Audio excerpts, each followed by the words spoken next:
अरे भैया क्या कर रहे हैं? नोट से कोरोना वायरस फैल सकता है, पर डिजिटल पेमेंट से नहीं। इसीलिए खाता बुक आपके लिए लाया है यूपीआई की सुविधा, जिससे पैसे जमा हो सीधे ग्राहक के बैंक अकाउंट से आपके बैंक अकाउंट में। आप सुरक्षित तो देश सुरक्षित। खाता बुक, बिजनेस हुआ इजी। प्रसून जोशी हमारे साथ हैं, बहुत स्वागत है आपका प्रसून जी। तो लॉकडाउन में एक साहित्यकार का दिमाग किस तरीके से चल रहा है? जब भी कोई विपत्ति आती है, त्रासदी आती है, तो आप देखते हैं परिवर्तन होते हैं। आप अगर 13वीं-14वीं शताब्दी की बात करें तो प्लेग के बाद आपने देखा कि सामंतीवाद घट गया, लेबर की पावर बढ़ी।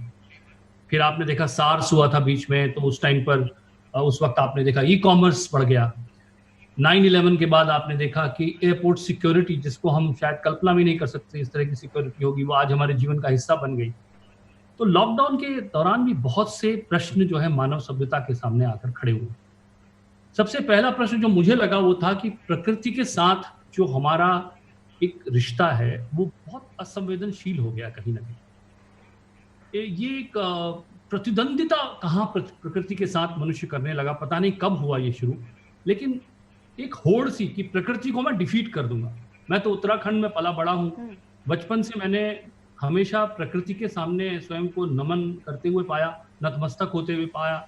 नदी से कभी प्रतिस्पर्धा नहीं की, पहाड़ों से कभी प्रतिस्पर्धा नहीं की, पर कहीं ना कहीं मानव सभ्यता स्पर्धा में लग गई प्रकृति के साथ कि प्रकृति को कैसे मैं जीतूं, पछाड़ूं।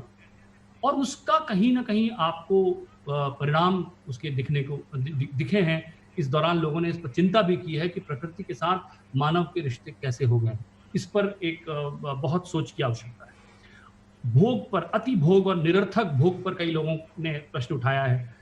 विज्ञान ने हमारा बाह्य लोक तो प्रकाशित कर दिया, लेकिन कहीं ऐसा लगा कि अंतर मन में अंधकार लोगों को देखने को मिला। जब उनको अपने साथ समय बिताने की बात आई तो उनको कहीं ऐसा लगा कि वो अब स्वयं के साथ ही सहजता खो चुके हैं। तो कहीं जो तालमेल बाह्य लोक के प्रज्वलित होने में और स्वयं के अवलोकन में है, वो कहीं एक लगा कि लोग उसमें भी कहीं बैलेंस की और संतुलन की आवश्यकता है। उस पर सवाल आकर खड़े हुए। और बहुत ज्यादातर रिश्तों की बात अगर आप करें तो शायद जीविकोपार्जन के तर्क के नीचे रिश्ते हमारे कहीं पिस गए थे। बहुत से रिश्तों पर आप नजर ही नहीं डालते थे, समय नहीं है क्या करूं, जीविकोपार्जन करना है, जीवन की लड़ाई है।